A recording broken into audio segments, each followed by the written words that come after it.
Fir-raba' kwart tas-sena li għaddiet pajjiżna kellu t-tieni l-akbar tkabbir ekonomiku fiż-żona euro. Dan ħareġ minn statistika ppubblikata mill-Uffiċċju tal-Istatistika tal-Unjoni Ewropea, il-Eurostat. Dan hekk kif bejn Ottubru u Diċembru li għadda, Malta kellha tkabbir ta' 2.3%. L-unika pajjiż Ewropew li qabeż lil Malta kien l-Slovenja. Hawnhekk ir-rata ta' pajjiżna tisboq sew ir-rata tal-medja tal-pajjiżi fiż-żona euro. Dan hekk kif ir-rata ta' Malta hija ta' 2% iżjed mill-medja tal-pajjiżi fiż-żona euro.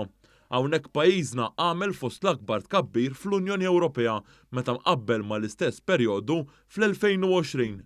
Dan fil-waqt li l-istess statistika uriet kif fl-istess perjodu iġifieri bejn Ottubru u Diċembru tal-2021 pajjiżna kellu l-akbar tkabbir ta' impjiegi fiż-żona euro.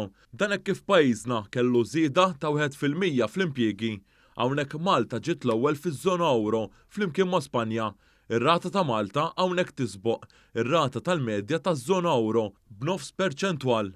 Dan ikompli ma' sensiela ta' statistika pożittiva għal pajjiżna wara li l-ġimgħa li għaddiet statistika tal-NSO ħarġet kif is-sena li għaddiet il-ġid nazzjonali kien jisboq b'9 biljun euro dak tal-2019 meta ma kienx hawn pandemija. L-esperti tal-Kummissjoni Ewropea saħħu wkoll li din is-sena l-ekonomija Maltija hija l-aktar waħda li se tikber fost l-istati membri kollha.